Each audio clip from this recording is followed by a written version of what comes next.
नमस्कार, सगरमाथा टेलिभिजनको प्रस्तुति टिभी च्याटमा यहाँलाई स्वागत छ। म सुनिल दाहाल। नेकपा एमालेको 11औं महाधिवेशनको चर्चा निकै चुलिएको छ र प्रतिस्पर्धीहरू केपी शर्मा ओली र ईश्वर पोखरेलको प्रतिस्पर्धाले नेकपा एमालेको महाधिवेशन रोचक बन्ने त्यो खालको अवस्था देखिएको छ र प्रतिस्पर्धा पछाडिको परिणामको पनि हिसाब किताब र लेखाजोखा जारी छ। एमालेको महाधिवेशनमा केपी ओली एक्लै प्रतिस्पर्धी हुन्छन् भन्ने खालको जुन खालको टिक्का टिप्पणी र विश्लेषण भइरहेका थिए, ईश्वर पोखरेलले कुन हिम्मतले केपी ओलीको विपक्षमा प्रतिस्पर्धा गर्न खोजिरहेका छन्, चर्चा यहाँनिर छ। र त्यो सँगै अब नेकपा एमालेको नेतृत्वको हारजितले एमाले के होला, एमाले फुट्न सक्छ भनेर अर्को थरी मान्छेहरूले त्यो खालको पनि आशंका व्यक्त गरेका छन्। उता पुष्पकमल दाहाल प्रचण्ड र माधव नेपालहरू एमालेको महाधिवेशन पछाडि नेपालको मूल राजनीतिले अर्कै कोर्स लिने पनि त्यो खालको टिप्पणी गरेका छन्। खास के हुन्छ महाधिवेशनमा र कस्तो खालको टिम आउला, यो पनि चासोको विषय छ। त्योसँगै जेएनजी विद्रोह पछाडि एमालेको अवस्था र एमालेको नेतृत्वको अवस्था, एमालेमा फेरि केपी ओली फेरि दोहोरिँदा के होला र विद्या भण्डारीको सदस्यता नदिँदाखेरिको एमालेको अवस्था र त्यसको प्रतिक्रिया महाधिवेशनमा कति पर्न सक्छ र कस्ता कस्ता पात्रले जित निकाल्छन्, कि साँच्चै नै महाधिवेशनमा अर्को नयाँ अनुहार पनि आउन सक्ने नेतृत्वमा, यदि साँच्चै नै केपी ओली र ईश्वर पोखरेलको प्रतिस्पर्धा पछाडि अर्को खालको विश्लेषण पनि भइरहेछ, अर्कै पात्र पनि अध्यक्षमा आउन सक्ने खालको पनि टिप्पणी भइरहेको छ।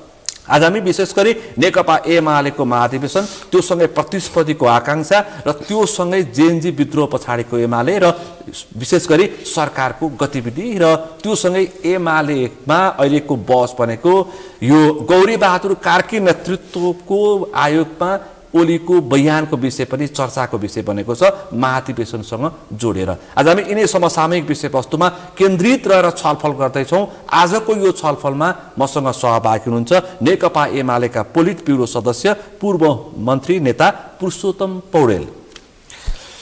यहाँलाई स्वागत छ। नमस्कार। आराम हुन्छ? एकदम ठिक छ।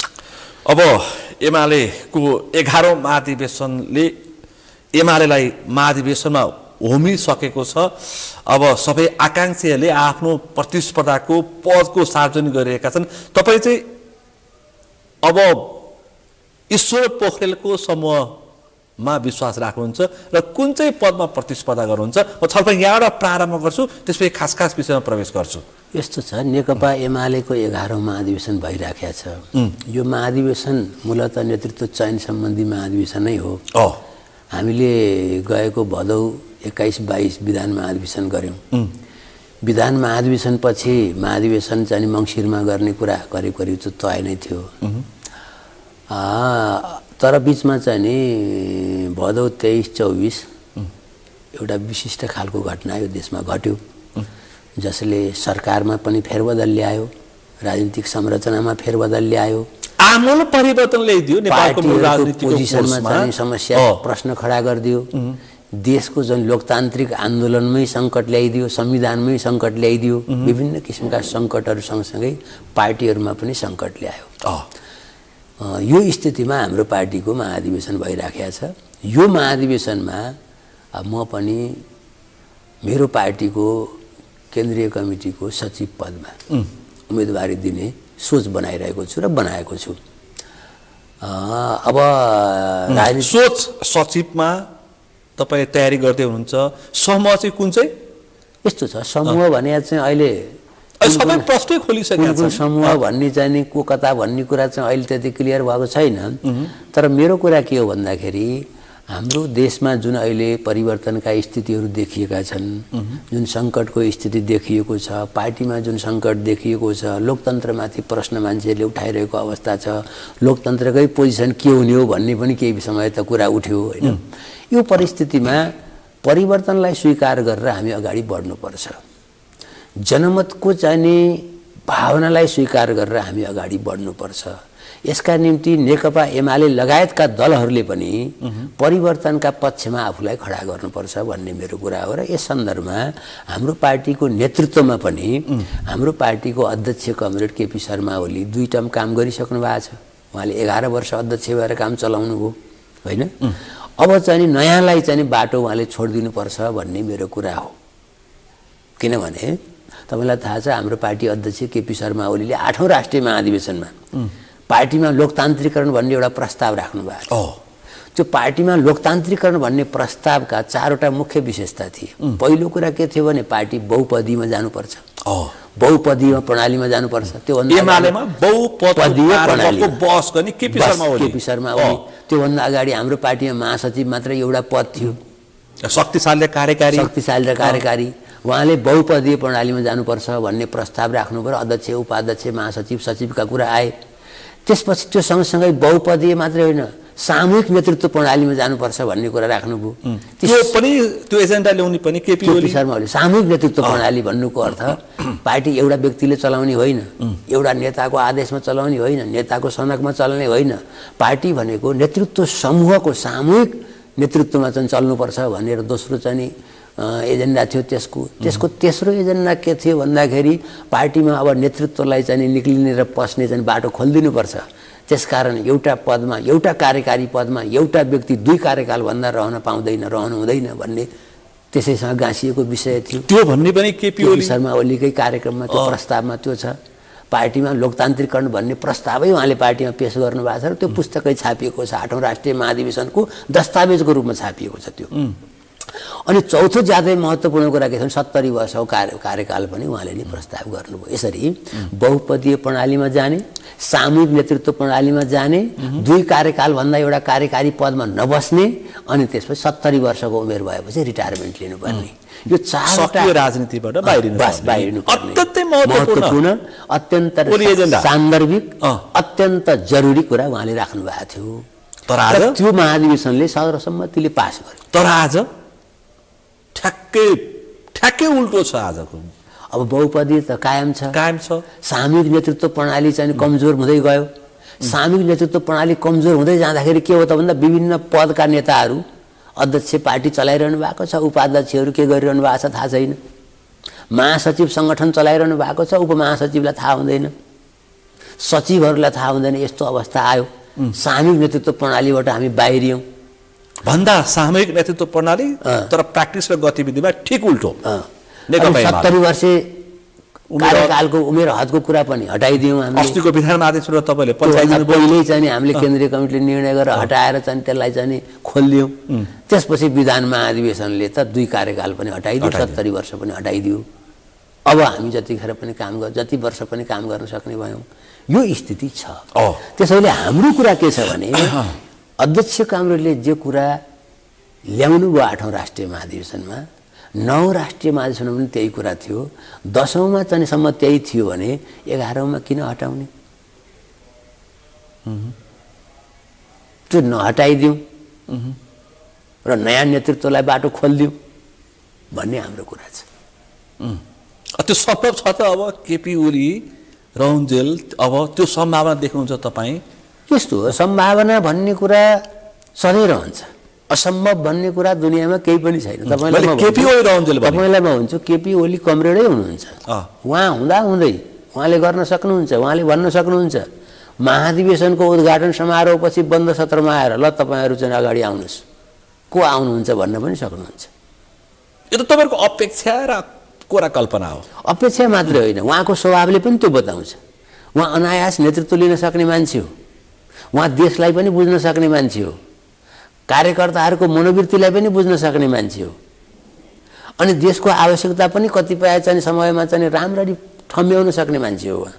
त्यस कारणले मलाई त अझै पनि के लाग्छ भने यही महाधिवेशनमा 11औं महाधिवेशनमै हाम्रो अध्यक्ष केपी ओलीले नेकपा एमालेलाई अब नयाँ नेतृत्वको आवश्यकता पर्यो, म तपाईँहरूलाई साथ दिन्छु, म तपाईँहरूलाई सहयोग गर्छु, अब नेकपा एमालेलाई नयाँ ढङ्गले हाँक्नुपर्छ, त्यो हाँक्ने मामलामा मेरा अनुभव तपाईँहरू लिनुहोला, अब पार्टी अगाडि बढाउनुहोस् भनेर नयाँ चेहरा अगाडि सार्न सक्नुहुन्छ।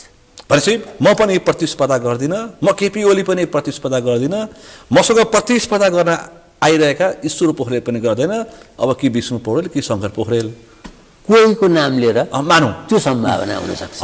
त्यो असम्भव छैन, त्यो हुँदैन भन्ने कुरामा म चाहिँ विश्वस्त छैन। तर आजको मितिसम्म केपीएलको अभिव्यक्ति हेर्दा त कुनै पनि हालतमा छोड्ने अवस्था देखिँदैन।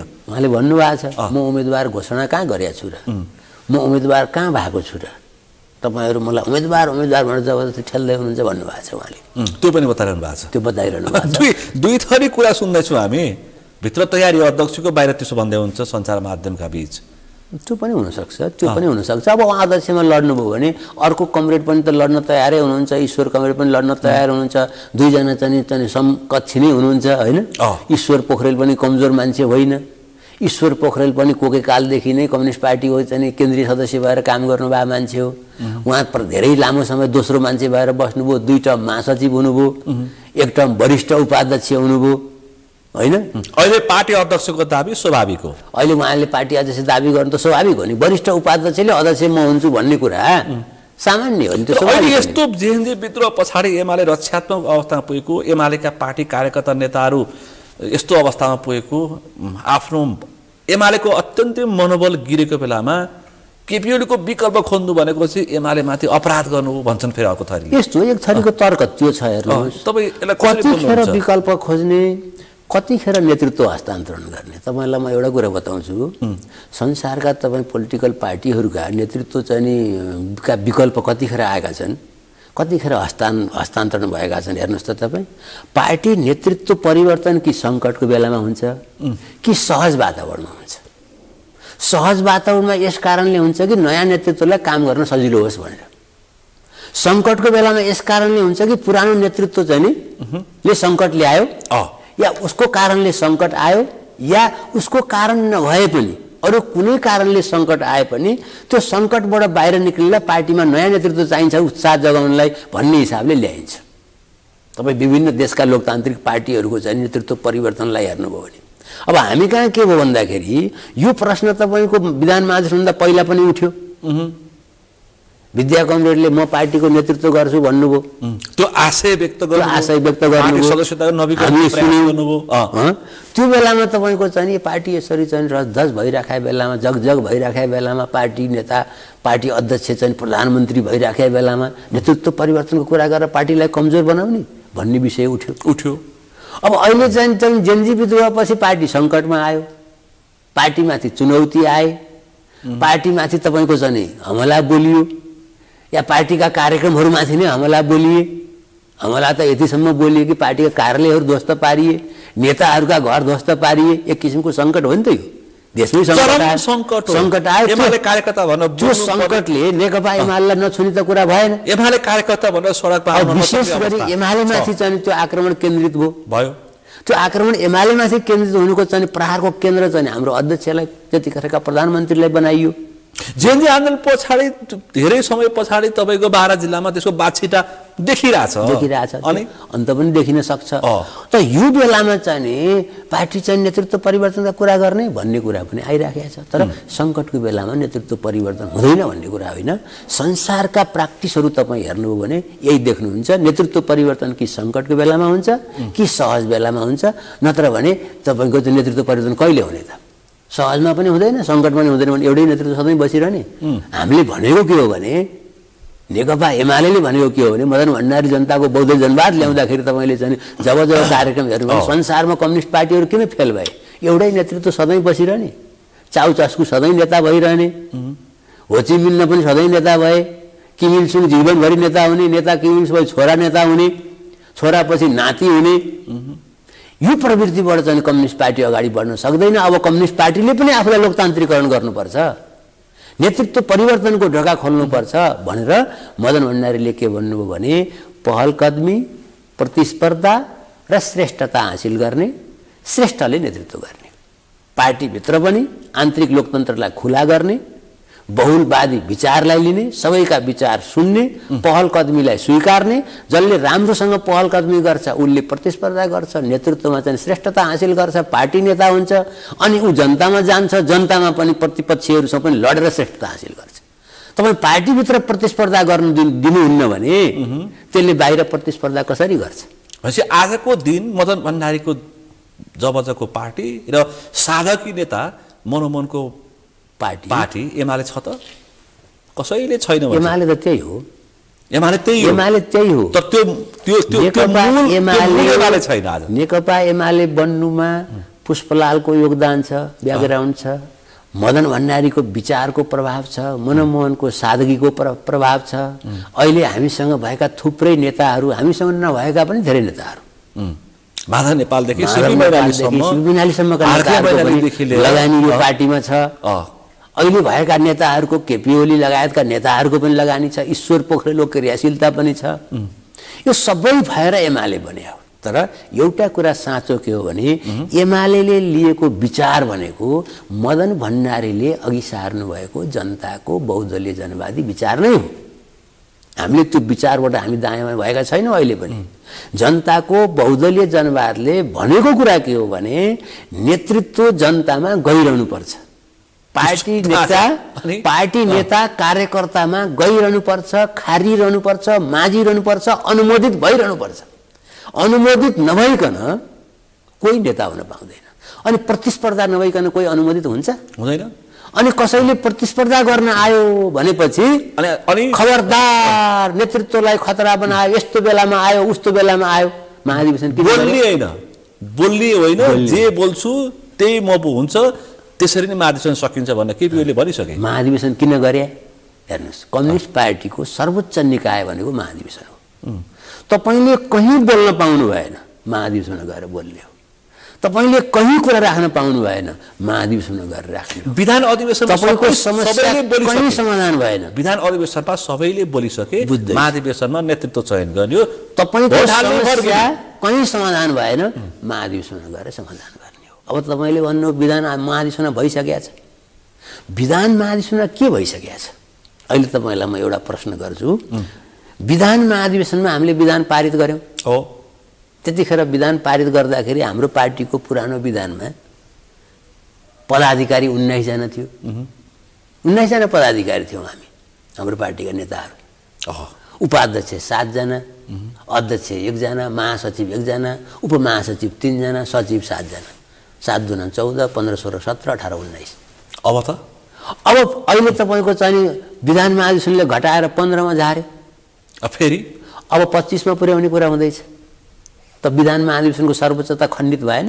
त्यसै विधान महाधिवेशनको औचित्य पनि खण्डित भइसक्यो। त्यसले विधान महाधिवेशनको औचित्य समाप्त पारेन। आफूलाई चाहिने बेला चाहिँ सबै विधान महाधिवेशनमा भइसकेको छ। खबरदार यहाँ बोल्न पाउँदैनौ। अनि आफूलाई चाहिने अर्को कुरामा चाहिँ फेरि विधान महाधिवेशनलाई त यसले चाहिँ यो त विधान महाधिवेशन भन्दा ठुलो हो, यहाँ गर्न सकिन्छ। यो तरिकाले पार्टी चल्ने होइन। पार्टी त विधिले चल्छ नि। विधि त सबैलाई एकै किसिमले लागु हुन्छ। विधान महाधिवेशनमा हामीले विधान बनायौँ, नीति बनायौँ, ठिक छ, त्यसमा मेरो कुनै चाहिँ आपत्ति छैन। तर विधान महाधिवेशन पछि के भयो? तपाईलाई म एउटा कुरा भन्छु। विधान महाधिवेशन हुँदै थियो, जेएनजी आन्दोलनको चर्चा थियो। अनि महाधिवेशन समापनमा चाहिँ त्यहाँ म सुन्दै थिएँ यो कानले, महासचिव अध्यक्ष बोलिरहनु भएको थियो, केही हुनेवाला छैन, केही हुँदैन, हामी 2/3 बहुमतको सरकार चलाइरहेका छौँ, नेपालको इतिहासमै सबभन्दा बलियो सरकार चलाइरहेका छौँ, यो सरकार चान्चुने भूकम्पले हल्लिनेवाला छैन। 36 घण्टा पछाडि के भयो हेर्नुहोस् त। आम मान्छे दृष्टान्त 36 घण्टामा कायापलट भयो। आज हामी कहाँ छौँ? त्यतिखेर हामी सरकार चलाइरहेका थियौँ, 2/3 बहुमतको सरकार चलाइरहेका थियौँ, कसैले हल्लाउन नसक्ने सरकार चलाइरहेका थियौँ। आज हामी कसरी हल्लिरहेका छौँ? केपी ओली र केपी ओलीको पार्टीलाई आन्तरिक र बाह्य शक्ति केन्द्रले ठुलो षड्यन्त्र गरे, त्यसको उपज हो र त्यो शक्तिलाई, त्यो षड्यन्त्रकारलाई चिर्नको लागि केपी ओलीलाई पुनः एकपटक तेस्रो कार्यकाललाई पार्टी अध्यक्ष र फेरि पीएस गुरुङले भनिसके, पीएस गुरुङले फेरि भने अहिले पार्टी अध्यक्ष, आवधिक निर्वाचन पछाडि संसद पुनर्स्थापना भइसके पछाडि फेरि प्रधानमन्त्री केपी ओली। त्यसपछि एमाले के हुन्छ? जुनसुकै शक्तिले हेर्नुहोस्, हामी त शक्तिमा थियौँ, राज्यको सञ्चालन गरिराखेका थियौँ, हामीलाई त थाहा हुनुपर्छ नि, भनक हुनुपर्छ नि। मैले सुनेको छु क्या, भूकम्प आउन थाल्यो भने हात्तीलाई थाहा हुन्छ अरे, 5 मिनट अगाडि थाहा हुन्छ अरे, र ऊ गुर्राउँछ अरे। सरकार चलाउनेलाई देशमा कुन मात्रामा आन्दोलन भइराखेको छ, त्यहाँ गुप्तचर छन्, त्यहाँ सेनाका गुप्तचर छन्, प्रहरीका गुप्तचर छन्, राष्ट्रिय अनुसन्धान छ, अनेक किसिमका राजनीतिक चाहिँ क्षेत्रबाट रिपोर्ट गर्नेहरू छन्, त्यत्रा सल्लाहकार छन्, दुनियाँ छ, सचिवालय छ, अनि हामी आफै सिद्धिसके पनि थाहा नपाउने ठाउँमा पुगेछौँ। अनि हामीले फेरि हक्का गर्नुको अर्थ के हुन्छ? अब त हामीले नयाँ सिर्जना गर्ने हो। तपाईलाई म भन्छु, अब हामीले नयाँ सिर्जना गर्ने हो। हामीले विचारको क्षेत्रमा, संगठनको क्षेत्रमा, कार्यशैलीको क्षेत्रमा, पार्टी निर्माणको क्षेत्रमा, कार्यकर्ता निर्माणको क्षेत्रमा, वैचारिक आधार निर्माणको क्षेत्रमा, शक्तिहरूसँग लड्ने योजनाका क्षेत्रमा नयाँ ढङ्गले सोच्ने बेला भएको छ। त्यो घटनाले हामीलाई त्यहाँ पुर्याएको छ। तर केही पनि होइन त्यो घटना। अब केही पनि होइन भन्यौँ हामीले। अर्कोतिर हामी के भन्छौँ? आतंककारीहरू आए, सिंहदरबार ध्वस्त पारे, बालुवाटार ध्वस्त पारे, सर्वोच्च अदालत ध्वस्त पारे, अनि त्यसपछि गएर तपाईँको चाहिँ शीतल निवास ध्वस्त पारे, संसद भवन चाहिँ नेताहरूका घर हेर्नुहोस् त, सयौं नेताहरूका घर, एमालेका, काङ्ग्रेसका, अरूका घर ध्वस्त पारे, अरबौं खरबौंको सम्पत्ति ध्वस्त भयो। त्यो देश निर्माण गर्नको निम्ति अब 10 वर्ष हामीले मेहनत गर्दा पुग्दैन, 20 वर्ष भन्छन् मान्छेहरू। यत्रो ठुलो चाहिँ आक्रमण भयो, केही पनि होइन भन्न मिल्छ? मिल्दैन नि। मेरो उठीबास लाग्यो, अर्को साथीको उठीबास लाग्यो, अनि हाम्रो प्रधानमन्त्रीले चाहिँ घर खोज्न हिँड्नुपर्ने स्थिति पैदा भयो।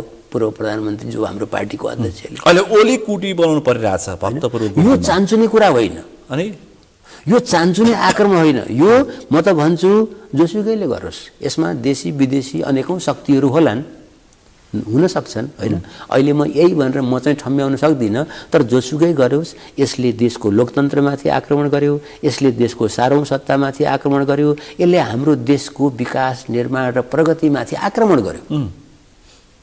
यसलाई हामीले चाहिँ नि ठिक साइजमा ल्याउन, ठिक पार्नको निम्ति हामी सुसङ्गठित हुनु जरुरी छ, सचेत हुनु जरुरी छ, व्यवस्थित हुनु जरुरी छ, हामी मिलेर जानु जरुरी छ।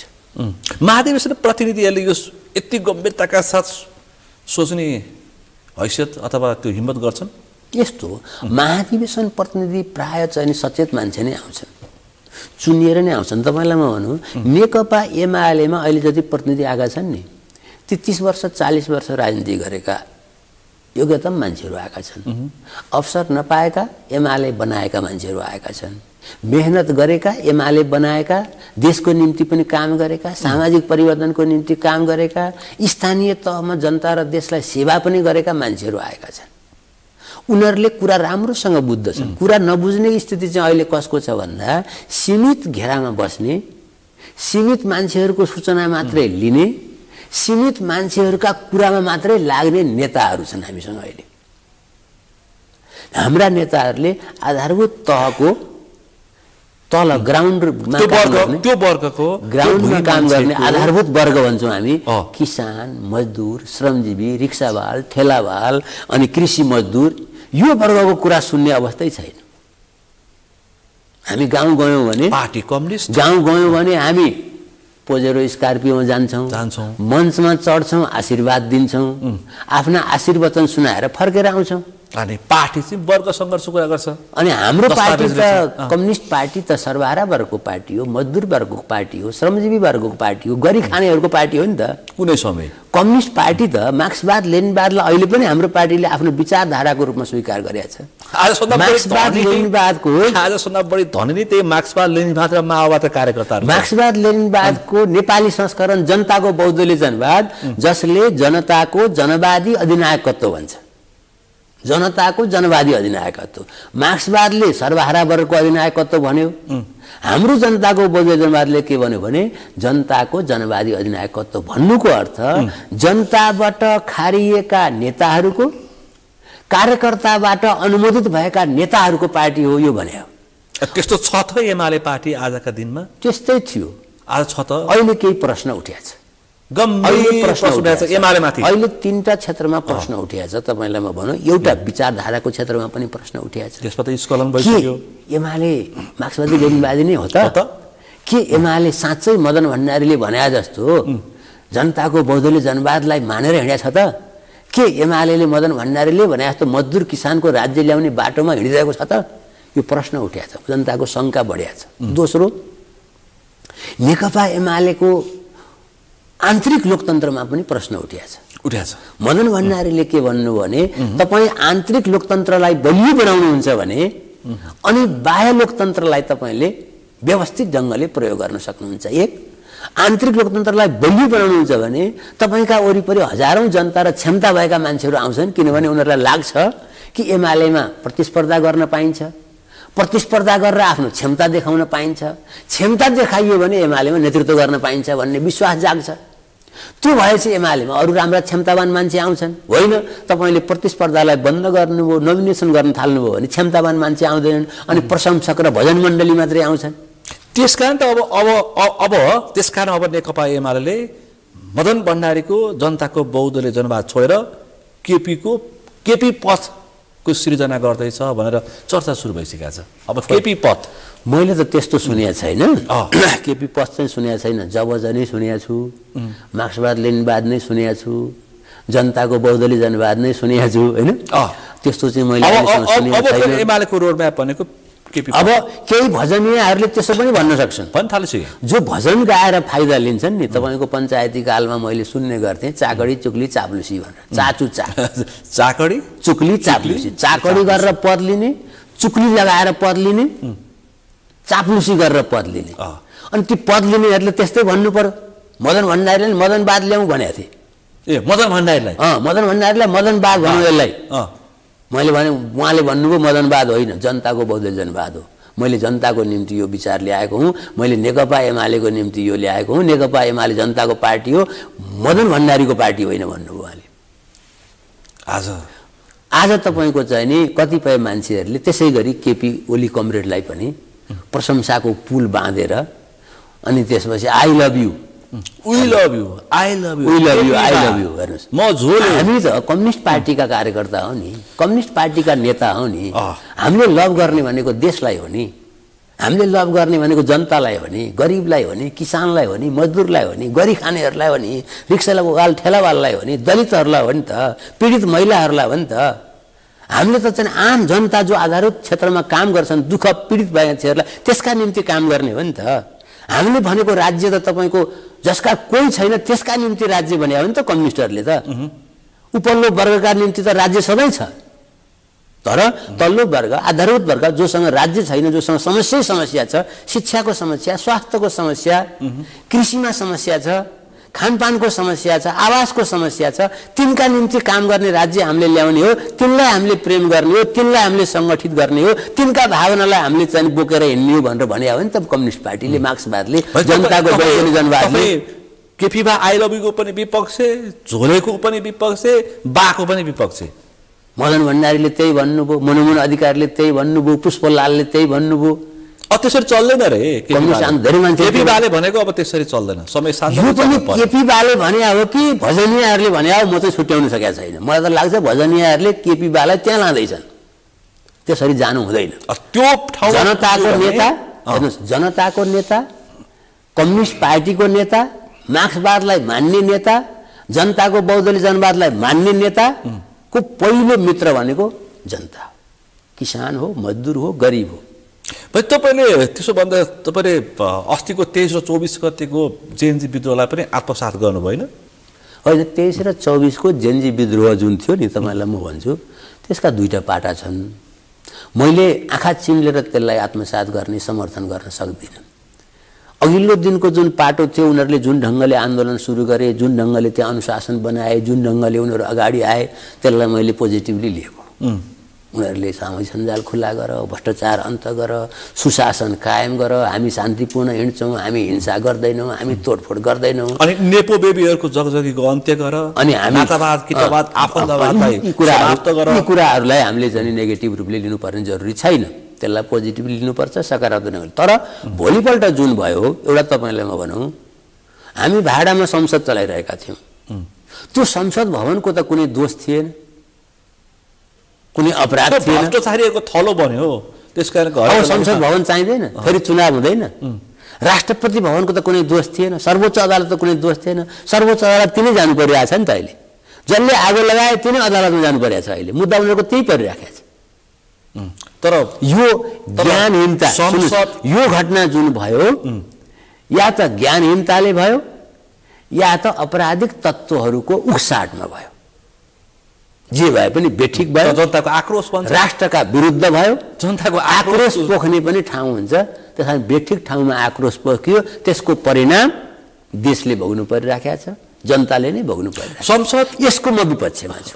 म आगलागीको पक्षमा त होइन, तोडफोडको पक्षमा पनि होइन, तर संसद जस्तो थियो, कार्यपालिका न्यायपालिका जस्तो थियो, कस्ता थिए तिनीहरू, तिनीहरूले गर्ने न्याय सम्पादन, तिनीहरूले गर्ने चाहिँ नीतिगत अपराध कस्ता थिए, संसदले कानुन बनाउँथ्यो। त्यसकारण आक्रोशले सीमा रहेन, त्यसकारण परिस्थिति त्यो आयो। आक्रोश धेरै आयो होला, मलाई पनि आयो कुनै जमानामा, म पनि कुनै जमानामा जेनजी थिएँ होइन। म पनि 16 वर्ष नभइकन, तपाईँलाई भनौँ म 16 वर्ष पनि पुगेको थिइनँ, म चाहिँ विद्रोह गरेर राजकाज मुद्दा लागेर जेल बसेको मान्छे हुँ। 16 वर्ष उमेरमा, 37 सालमा। 37 साल, म 21 सालको मान्छे हुँ। 37 साल चैत्र 14 गते मैले चाहिँ कार्यक्रम गरे हुँ, भाषण गरे हुँ। राजाको कारणले देशको शिक्षा अवरुद्ध भयो, राजतन्त्र चाहिँ तपाईँको चाहिँ जनताको विपक्षमा गइराखेको छ, सचेत हुनुहोस् भनेर जनतालाई मैले भने हुँ। र हाम्रो सस्तो सुलभ र वैज्ञानिक शिक्षा प्रणाली माग्दाखेरि मलाई राजकाज मुद्दा लाग्यो, म 10 महिना जेल बसेँ। मलाई सर्वोच्च सहित जन्म कैदको फैसला पनि सुनाइयो। त्यसरी विद्रोह गरे मान्छे हुँ म पनि। त्यसकारणले विद्रोह चाहिँ को अर्थ आगजनी होइन, ध्वस्त होइन। विद्रोहको अर्थ के छ भन्दाखेरि विद्रोह वैचारिक हुनुपर्छ, विद्रोह राजनीतिक हुनुपर्छ। तपाईँले कुरा गर्नु सर्वोच्च अदालतले के गर्थ्यो? न्याय सम्पादन गर्नुपर्ने। तर कस्तो गर्थ्यो? धेरै कुरामा अन्याय सम्पादन भएका छन्, नभएका होइनन्। संसदले जनताको निम्ति कानुन बनाउनु पर्ने, यही संसद अहिले पुनर्स्थापनाको कुरा उठिराखेको छ। त्यसले शिक्षा ऐन दिन सकेन, त्यसले निजामती सेवा ऐन दिन सकेन, कुलिङ पिरियडमा चाहिँ पखेडा गरे गर्यो, त्यसले प्रहरी ऐन दिन सकेन, त्यसले यस्ता अति आवश्यक थुप्रै ऐनहरू समितिले पास गरिसकेका ऐनहरू पनि फुल हाउसमा गएर पास हुन सकेनन्। त्यसमा धेरै कमजोरी छन्, त्यहाँ बदमासी पनि होला, नियत खराब पनि होला, तर संसद बदल्न सकिन्छ नि त, सांसद बदल्न सकिन्छ, सभामुख बदल्न सकिन्छ, शासक खराब भए प्रधानमन्त्री बदल्न सकिन्छ, न्यायाधीश खराब भए चाहिँ प्रधान न्यायाधीश बदल्न सकिन्छ। तर सर्वोच्च अदालत बालेर त के गर्ने? अब त्यही बदल्न नसकेर उनीहरूले त्यहाँ आक्रोश पोखे, त्यो बेठीको त्यसलाई मान्न सकिँदैन। त जनताको आक्रोश हो, त्यो त आक्रोश होला, तर त्यसलाई मान्न पनि भयो। आक्रोश त्यसरी पनि छिरे। मेरो घरमा मेरो बुबाले मलाई एक दिन कम खाना दिनुभयो, मेरो घरमा मेरो आमाले मैले भनेकै जति चाहिँ खर्च दिनु भएन भनेर आमा बाउलाई आगो लाउने कुरा, घर डढाउने कुरा जायज मान्न सकिन्छ। यो वितण्डाको परिस्थिति ल्याउने ओली, केपी ओली, पुष्पकमल दाहाल प्रचण्ड, शेरबहादुर देउवा, माधव नेपाल कति हिस्सेदार हुन्? त्यसको हिस्सा चाहिँ सबैमा जान्छ। जसले बढी शासन गरे त्यसलाई त्यति बढी जान्छ। त्यो नैतिक जिम्मेवारी लिनुपर्छ। हेर्नुहोस्, म पनि मन्त्री भएँ, पूर्व मन्त्री, म पनि 2 चोटि प्रतिनिधि सभा सदस्य भएँ। मेरो हिस्सामा पनि केही जान्छ भने मैले पनि त्यो लिनुपर्छ, स्वभाव त जान्छ। किनभने हामीले 46 सालमा हामीले परिवर्तन ल्यायौँ। के भनेर ल्यायौँ भन्दा जनतालाई सुख दिन्छौँ, शिक्षामा, स्वास्थ्यमा, सुरक्षामा, रोजगारीमा, देशको विकासमा, परिवर्तनमा योगदान गर्छौँ भनेर हामीले लामो समय काम गऱ्यौँ। त्यो चाहिँ देखिन सकेन। त्यसपछि 62-63 को चाहिँ क्रान्ति भयो, जनक्रान्ति भयो, ठुलो परिवर्तन भयो देशमा। हामीले राजतन्त्र फाल्यौँ, गणतन्त्र ल्यायौँ। त्यसको मकसद के थियो? हामी जनतालाई निशुल्क शिक्षा दिन्छौँ, हामी स्वास्थ्य उपचारको व्यवस्था गर्छौँ, हामी कृषिमा आधुनिकीकरण गर्छौँ, कृषि क्रान्ति गर्छौँ, हामी रोजगारीका अवसरहरूको सृजना गर्छौँ, हामी देशमा पुँजीको विकास गर्छौँ, युवा पलायनलाई रोक्छौँ। यस्तै किसिमका धेरै राम्रा सुधारका कामहरू, जनतालाई आवास दिन्छौँ होइन, घरबार नभएकालाई घर बनाइदिन्छौँ। हामीले भने हो नि त। हामीले यति लामो समय 15-20 वर्षमा के कति प्रगति गऱ्यौँ त्यसको समीक्षा गर्न पनि हामी तयार हौँ। दिनमा 3600 युवाले मुलुक छोड्थे। दिनमा 3600 युवाले, 36,000ले, लाखौँले छोडे देश।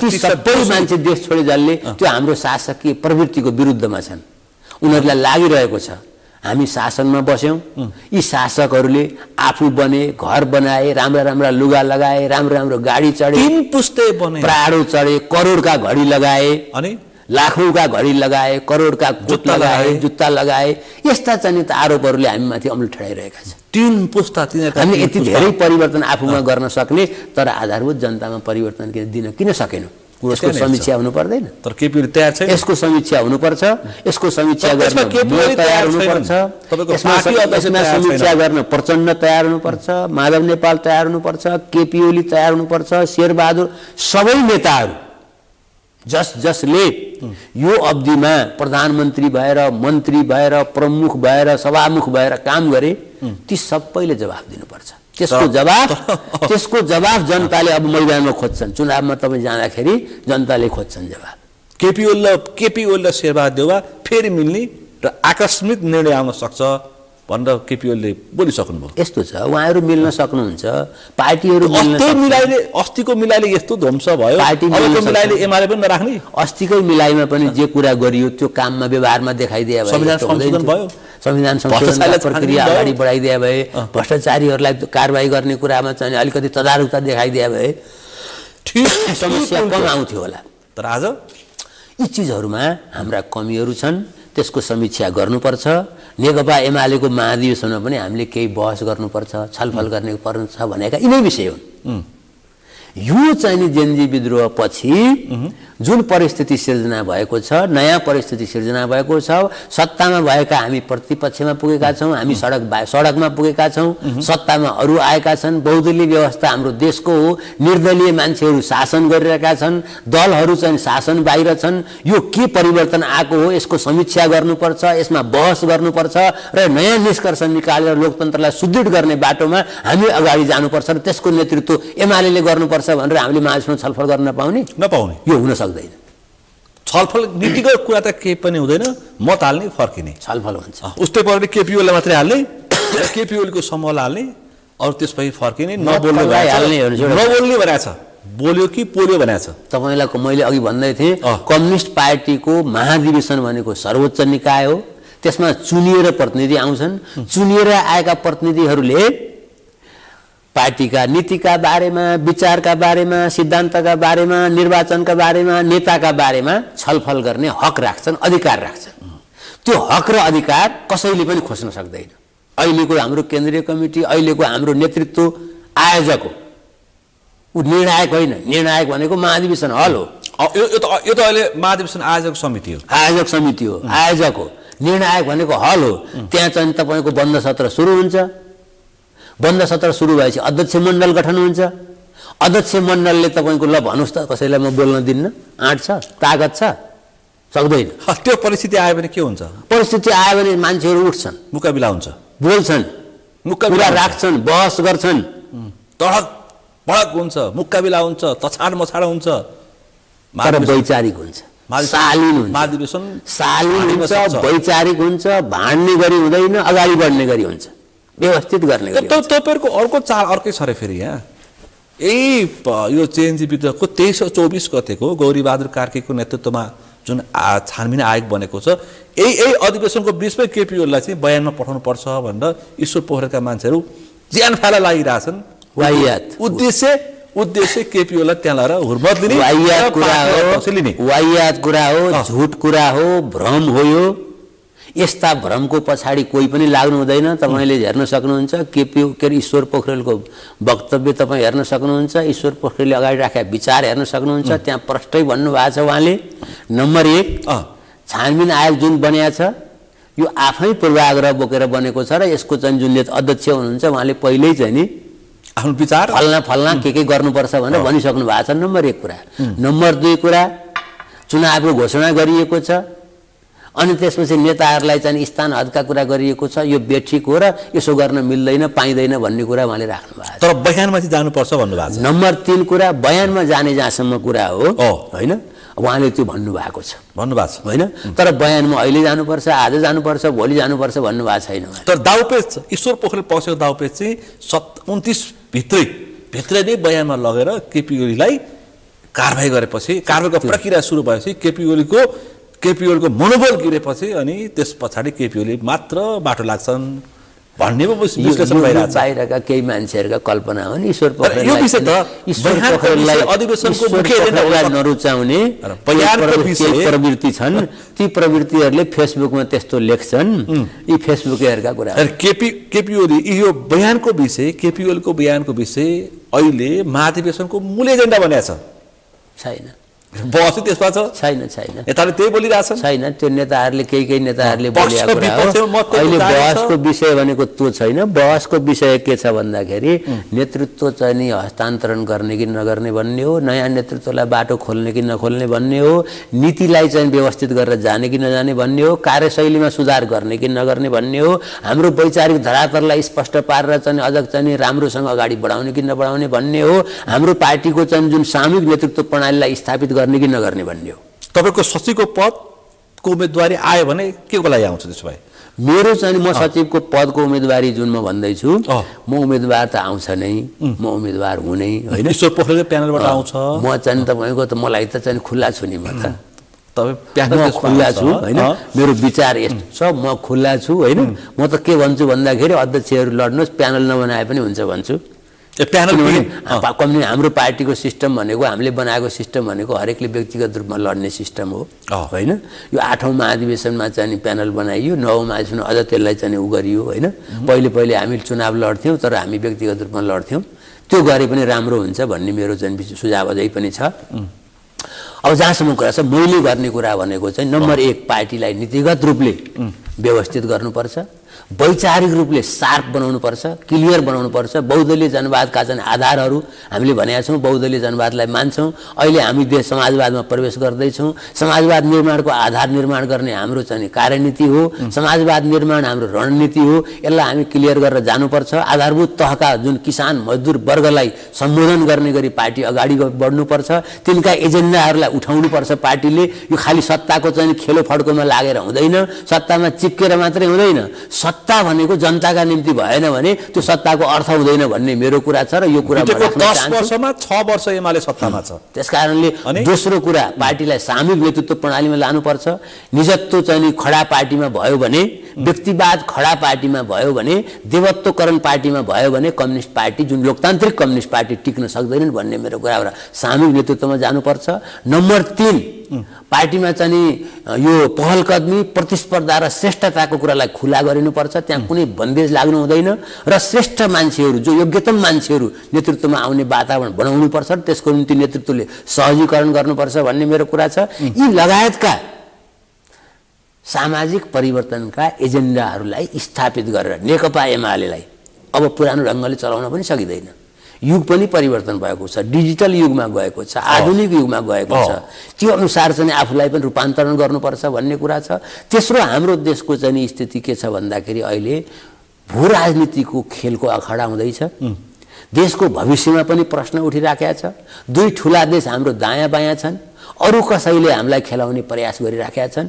यो चिजलाई चाहिँ रोक्ने गरी हाम्रो परराष्ट्र सम्बन्ध र चाहिँ व्यवस्थापनमा पनि सन्तुलन ल्याएर अगाडि बढ्नुपर्छ। यस्तो भू राजनीति अप्ठ्यारो अवस्थामा पुगेको बेला र भू राजनीतिले केपीओली र एमालेलाई च्यापेको बेलामा तपाईँहरू किन प्रतिस्पर्धा आएको भन्दैछन् उतापट्टिका मान्छेहरूले? झन् ठुलो समस्या हुन सक्छ। प्रतिस्पर्धा त आकस्मिक होइन, झन् ठुलो समस्या हुन सक्छ। एउटा कुरा बुझ्नु, सर्वसम्मतिमा नेतृत्व चयन गर्ने हो। सर्वसम्मति भनेको हाम्रो नीति नै होइन।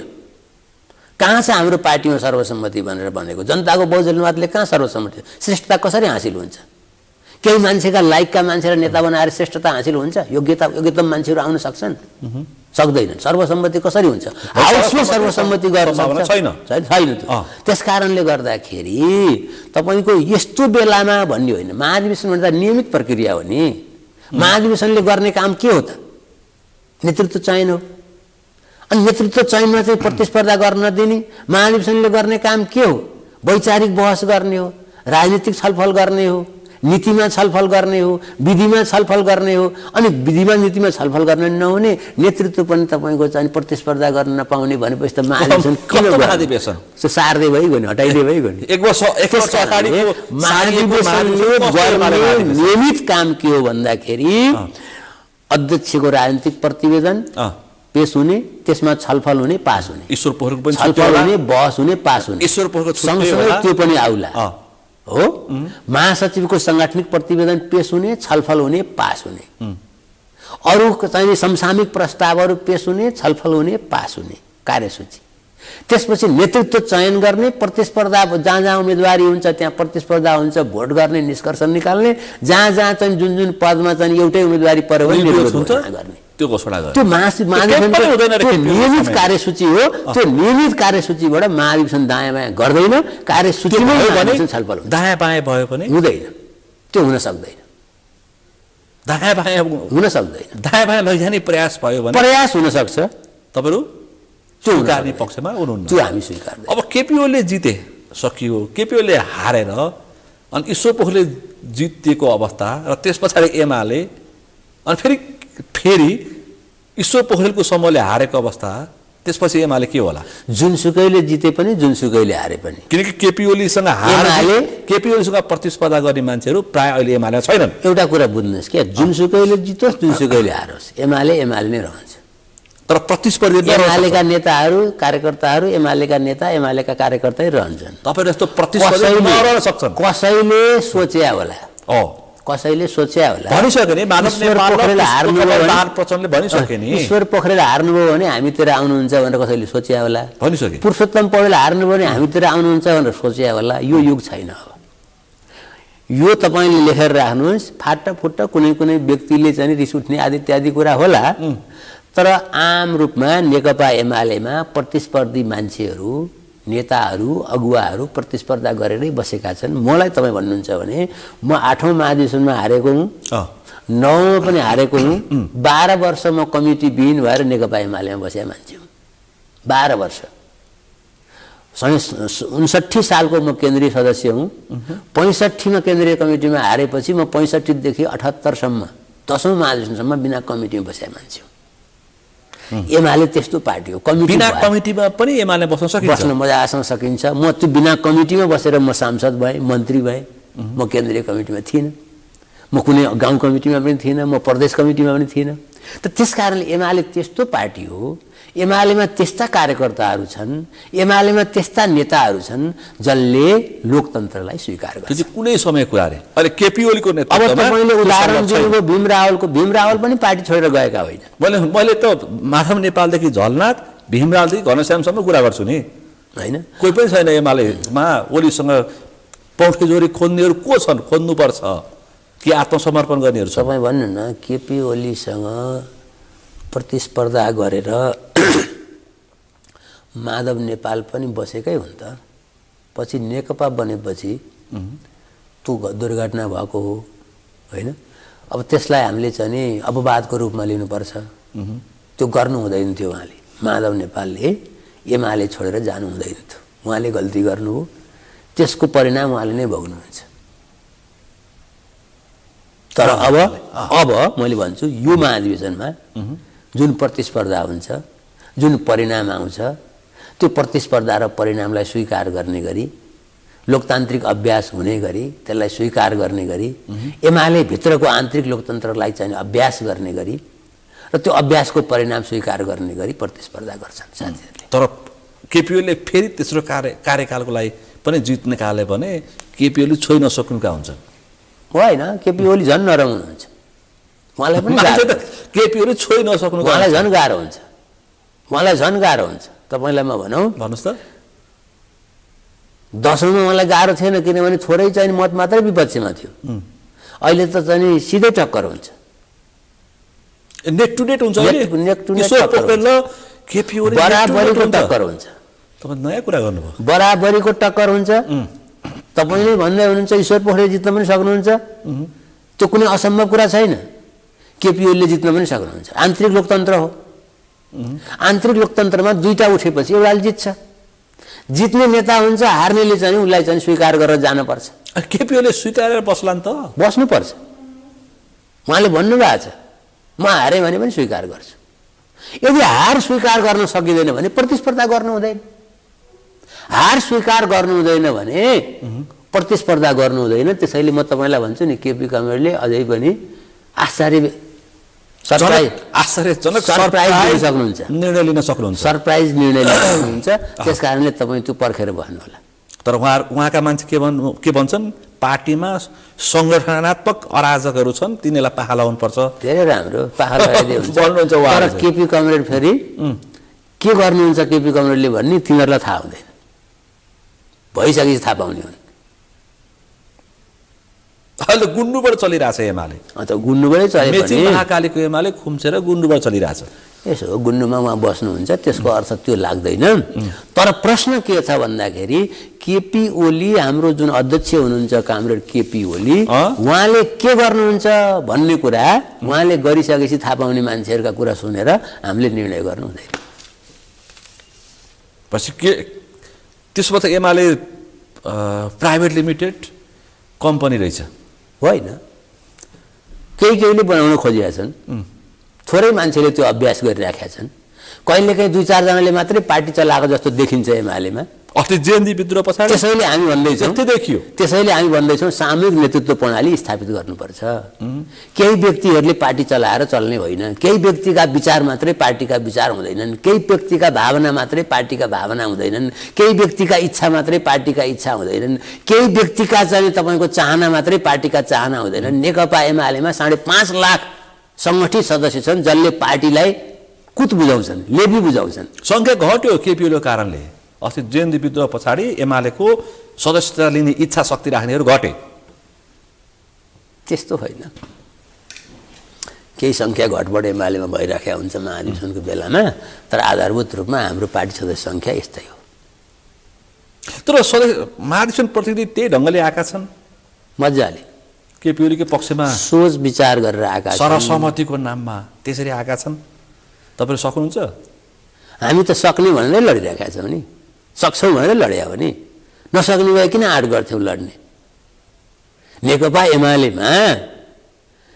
एमालेका कार्यकर्ता मैले तपाईँलाई अघि भने लामो समय काम गरेका, लामो अनुभव भएका, देश र दुनियाँ बुझेका, मार्क्सवाद बुझेका, जब बुझेका, मदन भण्डारीलाई चाहिँ अनुभव गरेका, मनमोहन अधिकारीलाई बुझेका, पुष्पलालको चाहिँ त्याग र तपस्यालाई हेरेका कार्यकर्ता छन् यो पार्टीमा।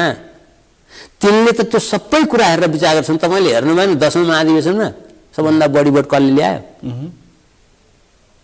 त्यसकारणले कार्यकर्ताप्रति हामीलाई पुरा विश्वास छ, प्रतिनिधिप्रति हामीलाई पुरा विश्वास छ, एमालेको आधारभूत तहप्रति हामीलाई पुरा विश्वास छ, एमालेको वर्गाधारबाट, एमालेको स्कुलिङबाट, एमालेको संस्कारबाट आएका साथीहरूप्रति हामीलाई पूर्ण विश्वास छ। हामी उहाँहरूको समर्थन पाउँछौँ र विजय निकाल्छौँ। पछि केपीओलीको अनुहार बोकेर यसपटकको आवाधि निर्वाचन एमाले जाँदैन। यस्तो छ, अनुहार त सबैको लिएर जान्छौँ हामी। केपीओली अध्यक्ष हुनु भएन भने पनि उहाँ हाम्रो प्रचारमा जानुहुन्छ, ईश्वर पोखरेल अध्यक्ष हुनु भएन भने उहाँ प्रचारमा जानुहुन्छ। अनुहारको कुरा होइन, विचारको कुरा हो, सिद्धान्तको कुरा हो, लगायतको कुरा हो, व्यक्ति टक्राएको समयको आवश्यकताको कुरा हो, परिस्थितिको मागको कुरा हो। परिस्थितिले परिवर्तन मागेको छ, यो कुरा हाम्रो ठोकुवा कुरा छ। परिस्थितिले परिवर्तनमा आएको छ, नेतृत्व पनि परिवर्तनमा आएको छ। यो साँचो कुरा। एमाले त कठिन घडीमा छ अहिले, अत्यन्त इतिहासको कठिन घडीमा छ। एमालेले गम्भीर समीक्षा गर्नुपर्छ। मैले अघि नै भने नीतिमा, विचारमा, कार्यशैलीमा, संस्कारमा, काम गर्ने तरिकामा, नेतृत्व गर्ने तरिकामा, निजात्मक नेतृत्व होइन सामूहिक नेतृत्व प्रणाली स्थापित गर्ने कुरामा, अनि हामीले जनताका एजेन्डा उठाउने कुरामा, किसान मजदुर जुन हाम्रो आधारभूत वर्ग हो तिनीहरूका एजेन्डा उठाउने कुरामा, शिक्षाका विषयमा, स्वास्थ्यका विषयमा, आवासका विषयमा, गरिबीका विषयमा, दलितका विषयमा, महिलाहरूका विषयमा, समग्र विषयमा हामीले के गरे, के कमी रहे र के कुरा गरेर अगाडि बढ्नुपर्छ भन्ने सन्दर्भमा समीक्षा गरेर अगाडि बढ्ने ठाउँमा हामी छौँ अहिले। आफ्टर महाधिवेशन पार्टी फुट्छ, विद्याको नेतृत्वमा अर्को पार्टी बन्छ। कुनै हालतमा फुट्दैन, कुनै हालतमा फुट्दैन। र त्यो चाहिँ नेपाली कम्युनिस्ट पार्टीसँग चुनावी गठबन्धन गर्छ, कुनै हालतमा हुँदैन। त्यो सम्भव छैन। यो नेकपा एमालेकै रूपमा अगाडि बढ्छ। एमाले कतै त्यो रोड म्याप बनिसक्यो छैन। स्वयं विद्या भण्डारीले त्यो गर्नुहुन्न, उहाँको सदस्यता दिएन। मलाई विश्वास छ विद्या भण्डारीलाई सदस्यता दिएन, त्यो गलत भयो। विद्या भण्डारी नवीकरण गरिसकेका सदस्यता होल्ड गरियो, त्यो बेठिक भयो। विद्या भण्डारीलाई सदस्यता दिनु पर्थ्यो। अब तपाईले जितेर दिनु हो पार्टीको चाहिँ अब ईश्वर पोखरेलको समूहले जितेपछि दिने हो मज्जाले। विद्या भण्डारीलाई म त भन्छु अझै पनि महाधिवेशनको चाहिँ अघिल्लै दिन भोलि नै मलाई सदस्यता दियो हुन्छ, दिनुपर्छ। तपाईँ एउटा माग गर्नुहुन्छ? म माग पनि एउटा आग्रह गर्नुहुन्छ? मैले माग गरे पनि हो, त्यो जायज हुन्छ, त्यो न्याय हुन्छ। अझै पनि न्याय त के हुन्थ्यो, त्यही बेला दिनु पर्थ्यो होइन। उहाँलाई पनि महाधिवेशनमा छिराउनु पर्थ्यो, उहाँलाई पनि प्रतिस्पर्धा गर्न दिनु पर्थ्यो, उहाँलाई पनि पार्टीमा काम गर्न दिनु पर्थ्यो। संसारमा कहाँ छ राष्ट्रपति भएको मान्छेले सदस्यता चाहिँ लिन पाउँदैन भनेर? हाम्रो पार्टीको चाहिँ कुन कानुनमा छ? न पार्टीको संविधानमा लेखेको छ, न नियममा लेखेको छ, न ऐनमा लेखेको छ, न पार्टीको ऐनमा लेखेको छ, केपीओलीको डायरीमा लेखेको छ, विधानमा पनि लेखेको छ। केपीओलीको डायरीमा पार्टीको विधानले पार्टीले विशेष काममा खटाएका व्यक्तिहरूको सदस्यता होल्ड हुने, त्यो काम सकिने बित्तिकै सदस्यता चाहिँ दिने व्यवस्था छ, विधानको धारामै छ त्यो। त्यसै गरी सुभाष नेमाङले पाउनुभयो, त्यसै गरी चाहिँ हाम्रो अर्को उपसभामुखले पाउनुभयो, उहाँहरूको कन्टिन्यू भयो। राजदूत उनीहरूको त्यसै गरी कन्टिन्यू भयो। अनि विद्या भण्डारीको चाहिँ नहुने हुन्छ, यो ठिक हो। त्यो केपीओले ठिक गरेन, एमाले ठिक गरेन, हाम्रो पार्टीले ठिक गरेन, हामीले ठिक गरेनौँ। चुनाव हुन्छ फाउन 21 मा हुनुपर्छ। केपीले हुँदैन भन्छन् त। कुनै पनि हालतमा संसद पुनर्स्थापना हुन्छ, आश्चर्यचकित निर्णय आउन सक्छ। अब त्यो हेर्नुहोस्, हुँदैन भन्न पनि पाइन्छ, संसद पुनर्स्थापनाको माग गर्न पनि पाइन्छ। हाम्रो पार्टीले पनि संसद पुनर्स्थापना गरौँ, त्यो संसदबाट केही चाहिँ कानुनी व्यवस्था गरौँ। अहिले जुन चाहिँ संविधान बाहिरबाट सरकार बनेको छ त्यसलाई संवैधानिक बनाऊ, त्यसपछि फागुनमै चुनाव गरौँ भनेर रोडम्याप पेश गरेकै हो हाम्रो पार्टीले। उस्तै पनि सुशीला कार्कीको नेतृत्वमा चुनाव गरौँ भनेर रोडम्याप पेश गरेकै हो। तर अब कुरा के हुँदैछ भन्दाखेरि, यदि अदालतको कुरा हो, संसद पुनर्स्थापना हुने नहुने त मैले गर्ने कुरा होइन नि त, अदालती प्रक्रियामा छ। या हाम्रो केपी कमरेडले या शेरबहादुरजीले गर्ने पनि होइन, या सुशीला कार्की या राष्ट्रपति रामचन्द्र पौडेलले गर्ने पनि होइन। संसद पुनर्स्थापना गर्दाखेरि गर्ने कसले त भन्दा सर्वोच्च अदालत। सर्वोच्च अदालतले गरिदियो भने तपाईँ के गर्नुहुन्छ? पुनर्स्थापना हुन्छ, गरेन भने चुनाव हुन्छ। सेटिङ भयो। तर मैले बुझेको कुरा के छ भने चुनावतिर मुलुक जाँदैछ। भनेपछि ईश्वर पोखरेल पक्षधरले चाहिँ चुनावतिर मुलुक जाँदैछ भन्नेमा विश्वस्त छ। त्यस्तो आधारहरू देखिँदैछन्। अर्को पक्ष छैन, ओलीका पक्षधरको छैन, चुनावमा जानै सकिँदैन र सम्भावना छैन। सुशीला कार्की सरकार भोलि पर्सि ढल्छ भन्ने छन्। अब चाहिँ जेएनजी दल, नागरिक अगुवा र राजावादी सहितको सरकार बन्दैछ भन्ने व्यापक चर्चा छ। त्यस्तो पनि सोच्न पाइन्छ, सोच्न पाइन्छ, मजाले त्यस्तो सोच्न पनि पाइन्छ। त्यस्तो चाहिँ गर्न सकेदेखि सर्वपक्षीय राखेर गर्न सके पनि त्यो चाहिँ देशलाई घाटा हुँदैन होइन। तर त्यतातिर जाला भन्ने मैले चाहिँ तपाईँ देख्नुहुन्न? देख्दिनँ। देश चुनावतर्फ गयो, बिस्तारै गइरहेछ, चुनावतर्फै चुनावतर्फै गइराखेको छ। एमाले तयारी गर्नुपर्छ चुनावको। नेकपा एमाले त तयारै छ नि। नेकपा एमाले भने यस्तो पार्टी हो नि तपाईँको। यी व्यापक प्रदर्शनहरू गरिरहेछन् एमाले चुनावको रेखाङ्कन। एमाले भन्ने पार्टी नै यस्तो पार्टी हो, त्यो खासै बेलामा मात्रै सक्रिय हुने पार्टी होइन। त्यसका सङ्गठनहरू सधैँ चलिराखेका हुन्छन्, महिनै पछि बैठक भइराखेका हुन्छन्, देशलाई बुझिराखेका हुन्छन्, कामलाई सम्झिराखेका हुन्छन्। अब चाहिँ चुनाव आउँदैछ भनेर अनि चुनावको चाहिँ आउँदैछ भनेपछि मात्रै बैठक गरेर खात्रा खुत्रु गर्ने पार्टी एमाले होइन। एमाले पार्टी त पार्टीको नीतिमै पहल कदमी, प्रतिस्पर्धा र श्रेष्ठता छ, बाहिर पनि भित्र पनि। अब कति छ त्यो आफ्नो ठाउँमा छ। अन्तिममा के भन्नुहुन्छ महाधिवेशन र महाधिवेशन प्रतिनिधि र नीतिका विषयमा? म नेकपा एमालेको गौरवपूर्ण पार्टी नेकपा एमालेको 11औं महाधिवेशन हुँदैछ। यो महाधिवेशन गम्भीर परिस्थितिमा भइराखेको छ। हामीले यो महाधिवेशनमा देशको सङ्कट, राजनीतिक ढङ्गले चाहिँ हाम्रो लोकतन्त्रमाथि देखिएको चाहिँ समस्या, पार्टीमा आएका चाहिँ सङ्कटहरूलाई सामना गर्नुपर्छ। त्यसको निम्ति चाहिँ हामीले नीति विचार सिद्धान्त कार्यशैली व्यवहारमा चाहिँ नि परिवर्तन गरेर नयाँ ढङ्गले जानुपर्ने स्थिति छ, सुधार गरेर जानुपर्ने स्थिति छ। यो कुरामा चाहिँ सम्पूर्ण प्रतिनिधि साथीहरूलाई ध्यान दिन आग्रह गर्छु र परिवर्तनको पक्षमा खडा हुन आग्रह गर्छु। ठ्याक्कै समय सक्यो। समय र संवादलाई आभार व्यक्त गर्न चाहन्छु। यहाँलाई पनि धेरै धेरै धन्यवाद दिन चाहन्छु। आज हामीले विशेष गरी नेकपा एमालेको 11औं महाधिवेशन, त्यसपछिको प्रतिस्पर्धा र त्यस उप उठेका विविध चर्चा, परिचर्चा, टिप्पणी, आशंका अनि विश्लेषणहरू लगायतका विषय प्रसङ्गमा केन्द्रित रहेर छलफल गऱ्यौँ। आजको यो छलफलमा मसँग सहभागी हुनुहुन्थ्यो नेकपा एमालेका पोलिट ब्युरो सदस्य पूर्व मन्त्री पुरुषोत्तम पौडेल। आजको विषय प्रसङ्ग यति नै। भोलि अर्को विषय प्रसङ्गका साथ एसटिभी च्याटले निवाचा गर्दै म सुनिल दाहाल पनि बिदा चाहन्छु। सगरमाथा टेलिभिजन हेर्दै गर्नुहोला। नमस्कार।